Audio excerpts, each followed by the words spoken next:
Olá, alunos da terceira série do ensino médio. Estamos de volta para mais uma aula de Geografia. Eu sou o professor Ilbson do Nascimento, do componente de Geografia, e eu vou dar continuidade às nossas atividades. Vamos verificar o objeto de conhecimento da nossa aula. Estamos na aula de número 19, ela tem como objeto de conhecimento economia, produção, capital e trabalho são consequências de experiências humanas estabelecidas historicamente em diferentes contextos culturais e sociais, formas de organização econômica e transformações técnicas, tecnológicas e informacionais ao longo do tempo, novas formas de trabalho, produção e configurações de mercado no mundo atual, desigualdade social, exclusão digital e precarização das relações de trabalho. Detalhamento desse objeto de conhecimento: a globalização, segregação e desigualdade socioespacial, o tráfico de pessoas e as novas formas de exploração do trabalho humano análogos à escravidão. Feita a apresentação do objeto de conhecimento, a gente vai dar início à nossa aula.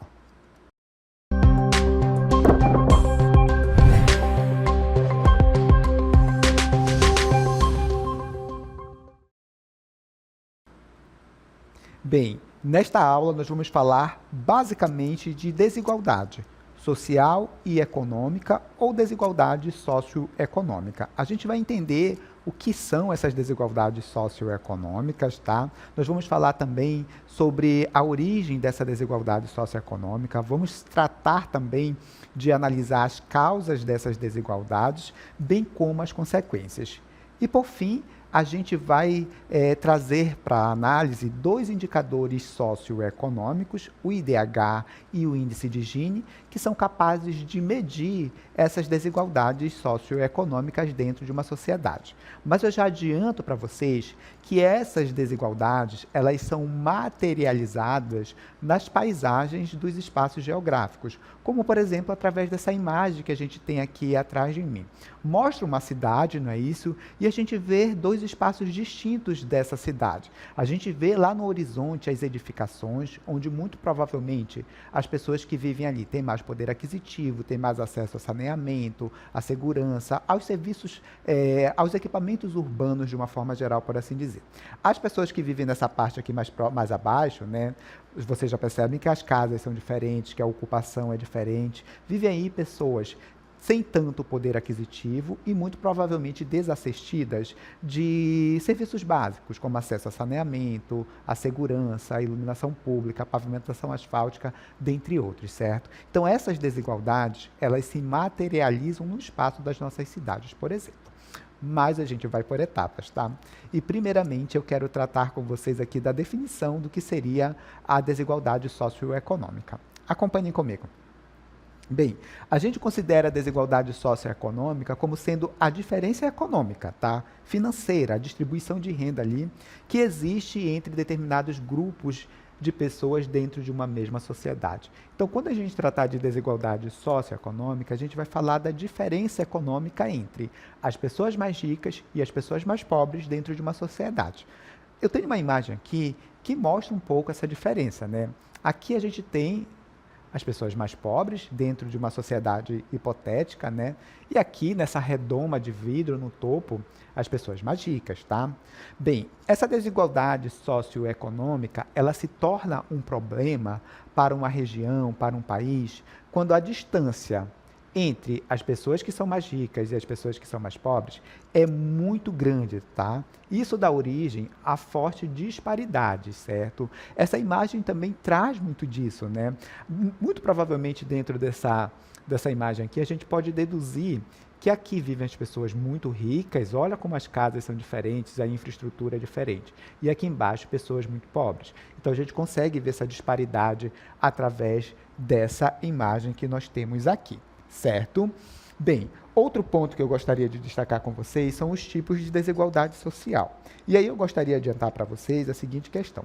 Quando a gente fala de desigualdade social, nós estamos falando, basicamente, de todos os tipos de desigualdade, certo? da desigualdade econômica, a gente está falando da desigualdade socioespacial. A desigualdade socioespacial é aquela que a gente viu naquela primeira imagem, com as cidades sendo ocupadas de formas diferentes, em decorrência ali do poder aquisitivo, em especial da população, certo? Influenciada ali por uma série de fatores, como, por exemplo, a distribuição de renda. A gente tem também a desigualdade regional, que é a diferença entre uma região e outra. É o caso da região norte, pouco industrializada e com índices ruins de acesso a saneamento básico, na área da educação, dentre outros, em relação à região sudeste do país, que é a região mais desenvolvida economicamente e que tem índices melhores relacionados a saneamento básico, por exemplo, do que a região norte, certo? Temos também a questão da desigualdade racial, e a desigualdade de gênero, certo? Tudo isso está dentro desse guarda-chuva da desigualdade social, certo? Bem, professor, origem dessa desigualdade social de uma forma geral, certo? Acompanhe comigo. O primeiro intelectual a falar sobre essa desigualdade foi o alemão Karl Marx, tá? Para ele, essa desigualdade social, ela era um fenômeno causado pela divisão da sociedade em classe. E ele entendia, à época, essa divisão, né, entre a burguesia, os donos dos meios de produção, e o proletariado, tá? Que seria a classe trabalhadora que vende a sua força de trabalho para os donos dos meios de produção e são explorados através da mais-valia. A mais-valia é essa diferença entre a riqueza que o trabalhador produz e o salário que ele recebe, tá? Ele dizia que por haver classes sociais, as classes dominantes, estas se utilizavam da miséria gerada pela desigualdade social, graças ao lucro acumulado ali de propriedades para dominar essas classes dominadas numa espécie de ciclo. O que Marx quis dizer, professor? Basicamente, só tem gente rica, só tem a burguesia rica porque eles exploram a classe trabalhadora, tá? Essa mesma análise a gente pode fazer para os países ricos e para os países pobres. Só tem países ricos porque eles exploram os países mais pobres, tá certo? Então, basicamente, de uma forma bem simples, é isso que Marx está tentando falar para a gente, certo? Outro ponto que eu gostaria de enfatizar aqui com vocês são as causas dessa desigualdade social. Nós temos diversas causas e eu vou citar aqui algumas para vocês. Primeira delas, má distribuição de renda, tá? Isso no Brasil é um problema sério. O Brasil ele está ali entre os 10 sempre, quando a gente vai analisar a distribuição da renda. Para vocês terem uma ideia, 10% da população mais rica no Brasil detém entre 50% e 60% de toda a renda nacional, enquanto os 40% mais pobres, né, detêm apenas ali, em média, 10% da renda nacional. Consegue perceber? Então, a má distribuição de renda agrava a desigualdade social. É por isso que o Brasil é um dos países que tem desigualdade social muito acentuada. Má administração dos recursos, né? Em especial por parte da administração pública, né? Lógica acumulativa do mercado capitalista. Olha, dentro do modo de produção capitalista, a gente não pode pensar numa sociedade igualitária, tá? É uma característica do modo de produção capitalista a gente ter as pessoas que exploram e as pessoas que são exploradas, certo? Através da mais-valia, que eu já expliquei para vocês ainda há pouco, o que é de uma forma bem simples, é claro, tá? Porque a gente não tem tempo também para detalhar esse conceito melhor aqui nesta aula. Bem, falta de investimento nas áreas sociais é um outro ponto, tá? Normalmente as pessoas elas acreditam que investir em áreas sociais como cultura, saúde, educação é um gasto, né? E não é, turma. Isso ajuda muito a crescer economicamente o país, a melhorar a vida não só dos mais pobres, mas de toda a população de uma forma geral. Falta de oportunidade de trabalho é uma outra questão que agrava a desigualdade social. A corrupção, em especial por parte da gestão pública, né, turma? Isso faz com que o dinheiro que poderia ser investido para melhorar a renda, para melhorar o acesso da população à saúde, à educação, ao saneamento básico, é desviado, vai parar na mão ali de pessoas corruptas, né? E isso, obviamente, tem um impacto muito grande, negativo, é claro, na vida da população, certo? Bem, essa desigualdade social, ela tem consequências e é importante que a gente faça essa análise das consequências dessas desigualdades sociais. Aqui eu tenho algumas para a gente analisar, certo? Primeira consequência, fome, desnutrição e mortalidade infantil. Isso é gerado ali pela falta de acesso da população à renda, saneamento básico, aos serviços mais básicos que uma pessoa precisa, certo? Aumento da taxa de desemprego é uma outra questão. Grandes diferenças entre as classes sociais. Basta a gente analisar a questão do nosso país. Gente, quem é rico no Brasil tem muito dinheiro, mas muito dinheiro que a gente não tem muita noção porque nós somos pobres, né? Mas também as pessoas pobres são muito pobres. É como se nós tivéssemos dois Brasis. Um Brasil muito parecido com os países europeus e um Brasil que muito se assemelha aos países mais pobres do continente africano, por exemplo, certo? Dando continuidade, a gente observa também que a gente tem a marginalização de uma parte da sociedade. Quando a gente fala em marginalização, nós estamos falando de viver à margem tá? De viver à margem do acesso à saúde, do acesso a saneamento básico, por exemplo, certo? Atraso no progresso da economia é uma outra questão muito importante para a gente analisar. Essa desigualdade social atrasa o nosso avanço do ponto de vista social e econômico. O Brasil figura entre as 10 maiores economias do mundo. Professor, por que o Brasil não tem índices tão bons de desenvolvimento social? Por conta, obviamente, dessa desigualdade social que a gente vivencia aqui. Aumento dos índices de violência e criminalidade está muito relacionado à questão da desigualdade, certo? Outra coisa que eu gostaria de destacar aqui com vocês, de enfatizar, é a questão dessas desigualdades sociais e econômicas e o recorte étnico-racial, certo? Essas desigualdades, né, atingem grupos específicos. Para esse entendimento, para a gente entender essa questão, eu tenho um convidado muito especial que vai participar neste momento aqui da nossa aula. É o professor Josino Malagueta, do componente de Sociologia, e ele vai fazer esse paralelo, tá, entre as desigualdades sociais e as questões étnico-raciais. Acompanhe com a gente aqui o que ele tem para nos dizer.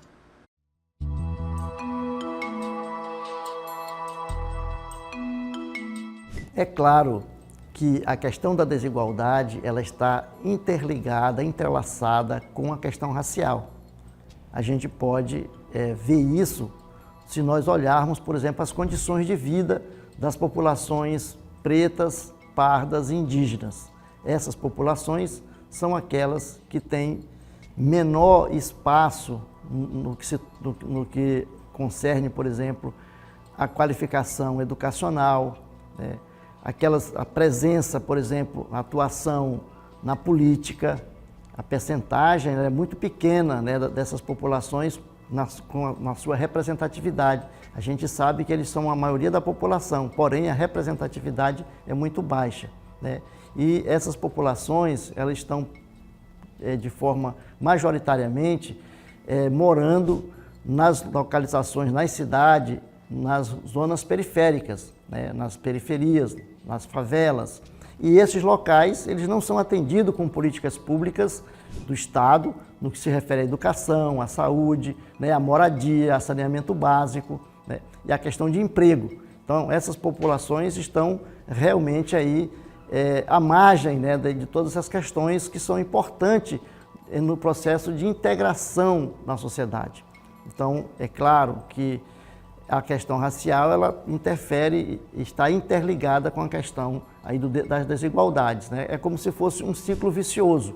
Essas populações são menos atendidas, sendo menos atendidas, elas vão estar numa situação, né, mais desigual, de forma de não ter acesso, né, às políticas públicas, e aí você vai observando que uma coisa concorre com a outra. Então, essas populações, elas são a maioria da população dos presídios, são de pessoas pretas, né, pardas, e a ocupação, a representatividade dessas pessoas, né, dessas populações no campo da política, né, da economia, é muito pequena. Então, a gente pode, com certeza, dizer que a questão da desigualdade ela está entrelaçada, está interligada com a questão racial. Professor Josino, muito obrigado pela contribuição, pela valorosa contribuição aqui para a nossa aula. O professor Josino tocou em dois pontos importantes. O primeiro, Quem ocupa esses espaços urbanos, por exemplo, nas grandes cidades, nas cidades de uma forma geral, que não tem os equipamentos urbanos, que não tem uma infraestrutura como saneamento básico? A população preta, a população parda. A questão da representatividade é um outro ponto para a gente pensar. A maior parte da nossa população é composta por pessoas pardas e negras, mas a gente não observa isso quando a gente vai analisar, por exemplo, os representantes políticos, né? Boa parte tem ali, a maior parte, na realidade, tem a pele clara, são pessoas brancas, porque essa herança que a gente tem desde o período colonial coloca essas pessoas em uma situação de privilégio em relação aos outros grupos da nossa sociedade, certo? Eu quero também mostrar para vocês essa diferença da questão étnico-racial em relação ao mercado de trabalho. Tem um gráfico aqui que eu vou apresentar para vocês nesse momento. Acompanhem comigo. Bem, olha, quando a gente analisa o mercado de trabalho, isso não é diferente, tá? Os cargos de gerências, por exemplo, isso são dados do IBGE, tá? 2018. Cargos de gerências no nosso país. 68,6% são ocupados por pessoas brancas. 29,9% ocupado por pessoas pretas ou pardas. Olha que ponto importante para a gente observar. Vou trazer mais um dado desse gráfico para a gente analisar. A taxa composta de subutilização. Essa taxa composta de subutilização nada mais é que um indicador que soma a taxa de desemprego e a taxa de subocupação, certo? E aí a gente vê que a população branca tem índices menor do que a população preta e parda, por exemplo. Consegue perceber que essas questões da desigualdade, elas estão entrelaçadas, intimamente ligadas com a questão relacionada à questão étnico-racial, tá? Está entrelaçada com a questão da desigualdade social. Bem, outra coisa que eu gostaria de tratar com vocês está relacionada aos indicadores econômicos, tá certo? E esses indicadores socioeconômicos, eles apontam ali as características básicas do desenvolvimento de uma sociedade. Então, é por onde a gente consegue analisar o desenvolvimento econômico de uma sociedade, através desses indicadores. E eu tenho aqui para vocês alguns desses indicadores socioeconômicos. Ao longo dessa aula, nós vamos trabalhar especificamente dois, mas eu quero que vocês conheçam um pouco mais. A gente tem um PIB que só leva em consideração ali o crescimento, se o país cresceu ou não economicamente, por exemplo. Ele não é muito preciso para retratar a realidade. Nós temos também a renda per capita, tá? Nós temos também a questão do IDH, que a gente vai detalhar com mais calma. Nós temos também o coeficiente de Gini, tá? Que é um indicador socioeconômico importante, que trabalha especificamente com a distribuição de renda. O nível de desemprego pode ser também um indicador socioeconômico, e a gente tem também a oferta ali de serviços públicos à população, que com certeza serve também como um indicador socioeconômico. Bem, a partir desse momento, nós vamos trabalhar a caracterização de dois desses indicadores socioeconômicos: IDH, índice ou coeficiente de Gini. Vamos começar com o IDH, entendendo o que é. Acompanhe comigo. O IDH, o Índice de Desenvolvimento Humano, ele mede ali o progresso de uma nação considerando três dimensões: a questão da renda, tá certo? A saúde, através da expectativa de vida, por exemplo, e a educação, analisando uma série de dados, inclusive a taxa de alfabetização, por exemplo, certo? Professor, qual o objetivo da criação do IDH? Foi ali oferecer um contraponto a um outro indicador socioeconômico muito utilizado, que era o Produto Interno Bruto, certo? O PIB per capita. Bem, se a gente analisar só o PIB, por exemplo, o Brasil estaria numa situação boa, né? O Brasil tem um PIB bastante elevado, uma renda per capita relativamente elevada também. A gente figura entre as 10 maiores economias do mundo. Mas isso não significa dizer que a população do nosso país, ela vive bem, certo? Ao contrário, né? Bem, o IDH ele considera que o crescimento econômico ele não é suficiente para medir o desenvolvimento de uma nação. E sozinho, de fato, o PIB não é suficiente para a gente medir o desenvolvimento de um país, de uma região, por exemplo, certo? Outra coisa que eu gostaria de destacar para vocês é quem criou, né, o IDH. Né? O IDH ele foi criado pela ONU na década de 90, e o cálculo do IDH leva em consideração as três variáveis que eu falei para vocês e que eu vou detalhar melhor aqui: a renda bruta per capita da população, a expectativa de vida, que está ligada ali à saúde, né? A expectativa de vida é a média que uma pessoa vai viver ao nascer em um determinado país. Por exemplo, a expectativa de vida de um brasileiro é de mais de 76 anos, tá? É uma boa expectativa de vida. Se a gente comparar com países pobres da África, como Serra Leoa, onde uma pessoa tem expectativa de vida de 40 anos, o Brasil tem quase o dobro ali, tá bom? E o acesso dessa população à educação, medida ali pelas taxas de alfabetização, escolaridade e médias de anos de estudo, certo? Bem, eu queria destacar também para vocês, neste momento, a questão relacionada a como a gente calcula, né? Como se dá essa leitura, por assim dizer, do IDH. Olha, o IDH ele é lido de 0 até 1. Quanto mais perto de 1, melhor está esse país. Esse país está bacana, está indo bem. Quanto mais perto de 0, pior é o desenvolvimento social e econômico desse país. Vou repetir de novo. Vai de 0 até 1. Quanto mais perto de 1, significa dizer que naquele país o desenvolvimento social e econômico é bom. Se esse valor estiver muito perto de 0, significa que o desenvolvimento social e econômico nesse país não é tão muito bom. O desenvolvimento humano, por assim dizer, aproveitando ali a própria deixa da sigla, certo? O IDH também ele é classificado em 4 grupos, certo? A gente tem o grupo o IDH, considerado baixo, de baixo desenvolvimento humano, que vai ali até 0,550. A gente tem também o IDH médio, tá certo? E no IDH médio, a gente tem ali de 0,550 a 0,699. A gente tem o IDH alto, considerado alto, que vai de 0,700 até 0,799. Nesse aqui, o Brasil já entra, tá? Ao contrário do que a gente costuma pensar, o IDH do Brasil, ele é alto, pois no ano de 2024, esse IDH foi de 0,760, certo? E temos também o IDH considerado muito alto. E nesse IDH muito alto, né, a gente tem o alto índice de desenvolvimento humano, que é acima de 0,800, certo? Acima desse valor, a gente tem ali o IDH considerado muito alto, certo? Vamos verificar nesse momento a espacialização, né, desses dados, desses níveis de IDH, por assim dizer, pelo mundo. Acompanhem comigo. Olha só, eu tenho uma mapinha aqui para vocês que mostra aqui os países do mundo e seu IDH. Quanto mais forte o tom de azul, melhor IDH. É IDH muito alto. É o caso, por exemplo, dos países europeus, é o caso, por exemplo, dos Estados Unidos e o Canadá na América do Norte, dos países da Oceania, Austrália e Nova Zelândia. Temos os países de IDH alto, que tem um tom de azul um pouco mais claro, é o caso, por exemplo, do Brasil. Temos os países de IDH médio e baixo, localizados em especial no continente africano e em algumas regiões também da Ásia e da América Latina, certo? Professor, como é esse índice de desenvolvimento humano aqui no Brasil? O IDH no Brasil. Acompanhem comigo.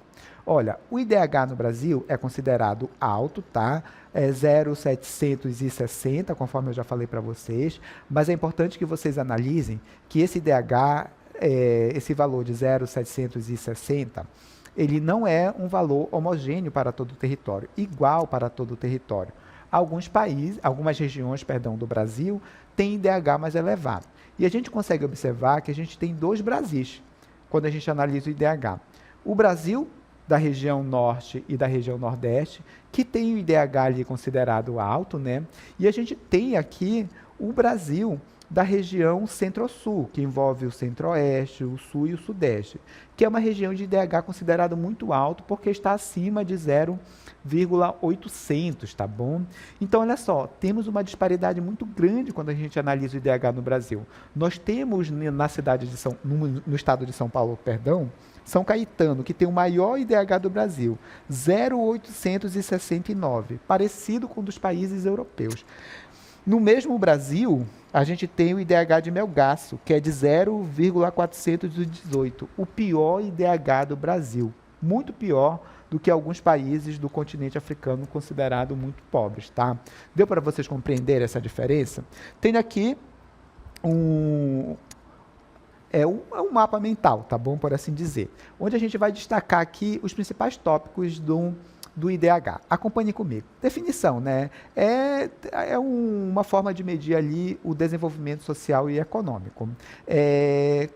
componentes, basicamente. Ele leva em consideração a renda, a educação e a longevidade através da expectativa de vida. O cálculo, né, é feito a partir ali de uma média geométrica de índices e a escala vai de 0 até 1. Como eu falei para vocês, quanto mais perto de 1, melhor IDH. Quanto mais perto de 0, pior IDH. Classificação. Ele é classificado como muito alto, alto, médio e baixo, certo? Importância para as políticas públicas de uma forma geral, também serve para a gente comparar o desenvolvimento de um país em relação a outro, dá também para a gente monitorar o progresso. O Brasil, por exemplo, melhorou muito o IDH nas últimas décadas em especial. Tem algumas críticas, obviamente, e a gente tem exemplos de países com IDH alto, como, por exemplo, os países europeus, países com IDH baixo, como, por exemplo, países do continente africano, como Serra Leoa. Outro índice que eu quero tratar aqui com vocês é o índice ou coeficiente de Gini, que a gente vai conhecer a partir desse momento. Acompanhem comigo. Olha, o índice ou coeficiente de Gini foi criado em 1912 e ele é usado ali para medir a desigualdade social com base na distribuição de renda. O coeficiente de Gini é usado para medir as desigualdades sociais com base na distribuição de renda, certo? O índice varia também de 0 a 1, mas olha, temos uma diferença aqui muito grande. No coeficiente de Gini, quanto mais perto de 0, melhor, menos desigualdade de renda, tá? Quanto mais perto de 1, maior a desigualdade de renda. Então, quando a gente estiver mais perto de 0, significa dizer que todo mundo dentro dessa sociedade ganha o mesmo valor. Não tem diferença entre os ganhos de uma pessoa e outra, por exemplo. A gente não tem um país onde todo mundo ganha o mesmo valor, ganha a mesma coisa, tá? Então, não tem nenhum país com um índice de Gini igual a 0. Quanto mais perto de 1, a gente tem ali a maior desigualdade, né? Não tem nenhum país que tem ali o índice 1 de coeficiente de Gini, porque não existe um país onde uma só pessoa concentra toda a riqueza, certo? Dando continuidade, eu gostaria de sinalizar também para vocês ali qual a finalidade do índice de Gini, né? A finalidade ali é analisar o nível de desigualdade, né, com base ali na concentração da renda, da riqueza, de uma região, de um país, mas pode ser também de um município, por exemplo. Quem criou o índice ou coeficiente de Gini? Foi um matemático italiano chamado Corrado Gini, daí o nome, tá? E o coeficiente de Gini, ele utiliza a curva de Lorenz, que serve ali para a gente analisar essa questão da concentração da renda ou igualdade nessa distribuição da renda. Acompanhem comigo. Olha só, aqui nós temos dois eixos, né? Um marca a renda, outro marca a população. Aqui a gente teria o 0, né? Que seria a reta total de igualdade. Quanto mais acentuada for essa curva aqui, olha, maior será a desigualdade na distribuição de renda. Se essa linha aqui marcasse um país A, por exemplo, e essa aqui de fora um país B, essa daqui a gente teria mais desigualdade na distribuição de renda, a linha B. E a linha A seria a gente teria menos desigualdade de renda, certo? Bem, dando continuidade, eu gostaria também de tratar com vocês aqui sobre o ranking, né, dos países que tem ali, que apresentam maior desigualdade de renda a partir do coeficiente de Gini, certo? Adivinha quem lidera ali essa lista? Quase todos os anos ele marca ali o top 10, né? Brasil, tá certo, turma? Temos um dos países mais desiguais do mundo. Como eu falei para vocês, somos aí uma das maiores economias do mundo, mas com uma desigualdade de renda social e econômica muito grande. Olha aqui alguns países dessa lista de países mais desiguais do mundo, certo? África do Sul, Namíbia, Suriname, Zâmbia, Moçambique e Brasil. Tem um mapa aqui que espacializa, por assim dizer, né, torna mais concreto essa questão do índice de Gini pelo mundo, né? Os tons de verde, quanto mais escuro for o tom de verde, mais perto de 0 está o índice de Gini desse país, tá? Então, menos desigualdade de renda a gente vai ter. É o caso, por exemplo, de alguns países do continente europeu, certo? Quanto mais vermelho estiver, mais perto de 1 está o índice de Gini e mais desigualdade de renda a gente tem. É o caso, por exemplo, do Brasil, como eu falei para vocês, África do Sul, dentre outros, certo? Bem, outra coisa que eu gostaria de tratar com vocês é a questão de como o IBGE utiliza ali o índice ou coeficiente de Gini, tá? Bem, o IBGE ele faz uma pesquisa ali e ele adota, essa pesquisa é a Pesquisa Nacional de Amostragem de Domicílios Contínua, né? E ele faz uma análise aqui, olha, do resultado, verificando ali a renda média mensal e a renda também domiciliar. E olha o que acontece, turma. Essa daqui é a renda média, né? Isso aqui é a renda domiciliar. Vou pegar um estado aqui, o Ceará. Olha só, a gente tem, quando a gente analisa a renda média, 0,526 de índice de Gini. Quando a gente analisa a renda domiciliar, 0,549. Isso mostra aí que a gente tem um índice de Gini acentuado, uma desigualdade de renda muito grande, certo? O mesmo vai acontecer quando a gente analisar aqui as regiões do nosso país. Olha só, o Nordeste é a região com maior índice, Nordeste, perdão, aqui, tá? Com maior índice de Gini, onde a desigualdade de renda é maior. E no Sul, a desigualdade de renda ela é menor, certo? Nós temos também aqui, né, um pequeno mapa mental, onde a gente vai analisar aqui as características do índice de Gini também. Olha só. É uma medida, né, mede ali a desigualdade de renda, como eu já falei para vocês. A gente tem ali a interpretação, os valores, quanto mais perto de 0, menos desigualdade de renda a gente tem, quanto mais perto de 1, mais desigualdade de renda a gente tem. Aplicações, serve para orientar as políticas públicas dos estados, dos países, por exemplo, fazer análise econômica. Crítica, tem limitação, né? Porque só leva em consideração ali uma variável. Ele é bom ali para fazer comparação, né, com outros índices de desigualdade também. Exemplos de países com baixo índice, né, com baixa desigualdade de renda, países europeus, né? Países com alta desigualdade de renda, Brasil, por exemplo, África do Sul. Bem, com isso a gente finaliza o conteúdo da nossa aula.